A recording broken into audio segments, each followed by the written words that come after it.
NATO's new master plan dealing with Russia includes a strategy on how to defeat Russia in a nuclear war. And while NATO officials say no such attack is imminent, Moscow says the move proves it was the right thing to do to cut ties with the alliance. RT's John Huddy has more.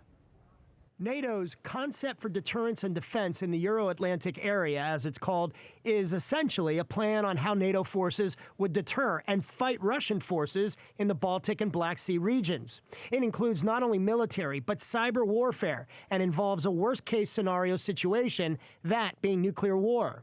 NATO Secretary General Jens Stoltenberg stressed that no such attack by Russia is quote-unquote imminent, and that the plan is meant to be a deterrence more than anything.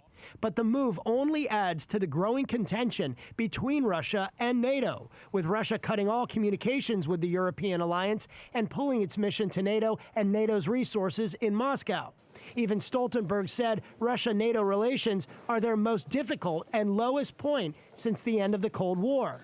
But as defense officials wrap up their meetings in Brussels and tout some of the objectives achieved, such as a $1 billion innovation fund for technologies used for defense and security operations, there are rifts even within NATO that have become more transparent.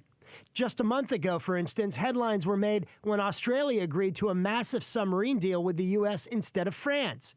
And this week, a top Turkish defense official threatened that Turkey would buy Russian fighter jets instead of U.S. fighter jets if the U.S. doesn't make good on a deal to sell Turkey F-16 jets to make up for its loss of F-35 stealth fighters. All that said, though, NATO Secretary General did his best to try to downplay NATO's reported rifts. What we have demonstrated today is that, yes, sometimes there are bilateral differences, disagreements between allies, but NATO is always able to unite around our core task and continue to work together and to strengthen the alliance in a more competitive world. And if anything, the challenges we see in the Asia-Pacific, the rise of China, just makes it even more important that Europe and North America stand together in NATO. And he said that includes stepping up the cooperation and partnership in the Asian-Pacific region with New Zealand, Australia, South Korea, and Japan. Meantime, U.S. Secretary of Defense Lloyd Austin, speaking of Russia, said what President Biden wants out of any kind of relationship with Russia is, quote, predictability and stability. That said, Kremlin spokesman Dmitry Peskov criticized NATO's quote-unquote master plan when it comes to dealing with Russia, saying that such a concept by NATO confirms it once again was not created for peace, but, quote, designed and created for confrontation. For RT, John Huddy. And here to discuss all of that, our panel today, former UK MP George Galloway and veteran war journalist and researcher Elijah Magnier.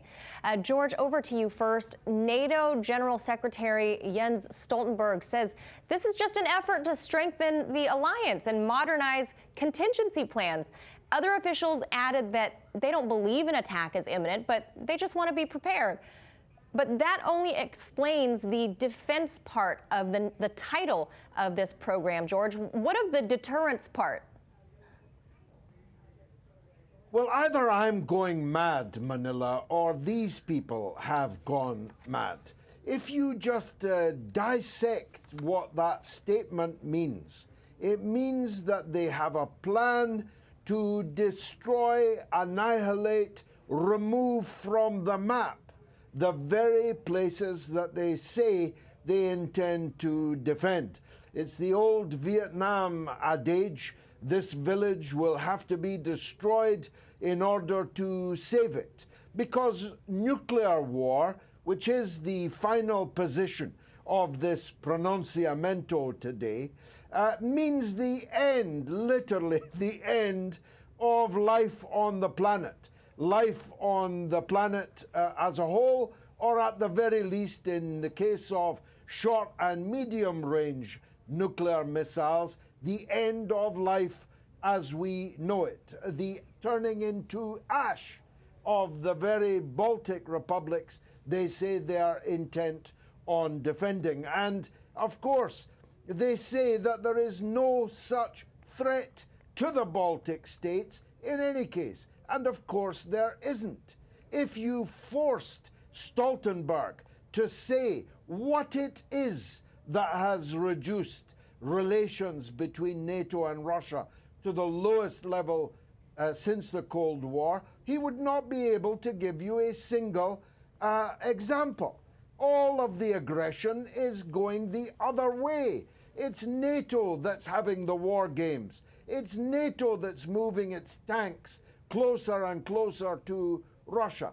As I say, either I've gone mad or these people are barking mad. And Elijah, on that note, the Kremlin press secretary, Dmitry Peskov, fired back at the decision to adopt this program, saying, quote, "This alliance was not created for peace. It was conceived, designed, and created for confrontation." Obviously, the inception of NATO was during the Cold War. The question now is, why does the bloc still exist? Well, that's a very good question. When we see the trade exchange between Europe and Russia that mounts in 2020 to $174.3 billion, we see a very good collaboration between Russia and Europe. And then we hear President Emmanuel Macron saying that NATO is brain dead. What's the purpose of having NATO and we don't have a strategy? We understand that NATO is mainly the US. It is forced upon Europe, and Europe is not an enemy of Russia and doesn't know what to do with NATO. Therefore, when NATO commander-in-chief is saying that we have a good collaboration among allies, we hear the allies saying we don't need NATO and NATO doesn't have any strategy. And then we hear a very important NATO member excluded or punished by NATO, that is Turkey, and we see the confrontation between NATO members in Syria, that is Turkey and the US. So basically, NATO is an arm of the US that has been imposed on Europe to convince that Russia is an enemy, but Europe seems not convinced at all.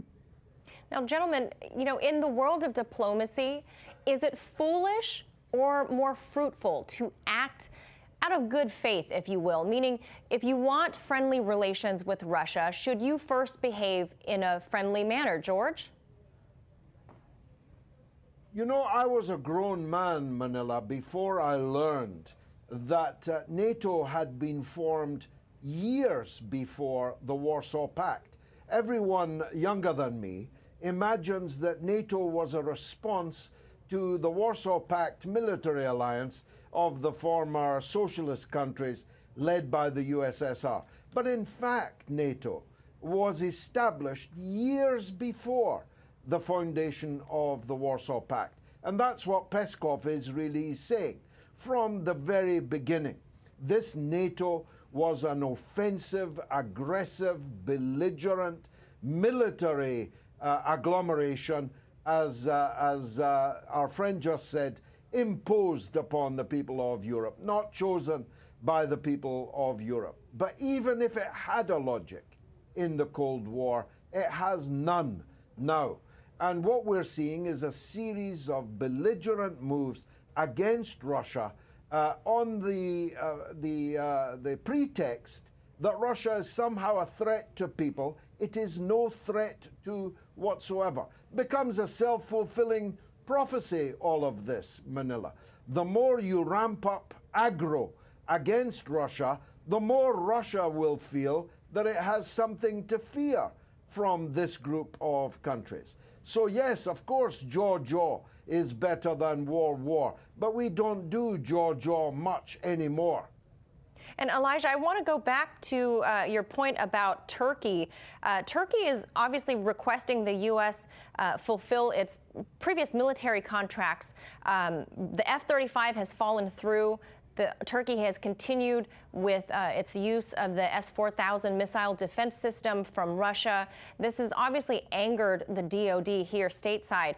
They want F-16s to fulfill that contract instead. How do you think that relationship will play out? The relationship is very difficult because Turkey and the US have different objectives in Syria, and they have what the US call main allies. For the Turk, they are main enemies. And for Turkey to go and buy the S-400, that is the biggest challenge not only to the US but also to NATO. And we see a very important member of NATO like France criticizing Turkey for its action in Russia. However, we see the European and NATO members in Syria operating against the will of the Syrian government and present in Syria against the will of the Syrian population.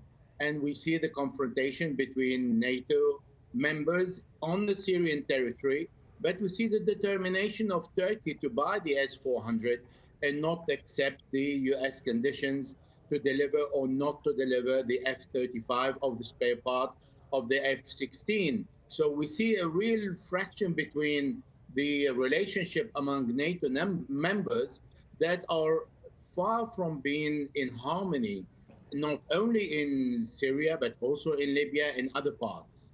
Yeah, absolutely. This is going to be an interesting meeting in Brussels between the bloc trying to prove why it still exists and having some of the members angry with one another.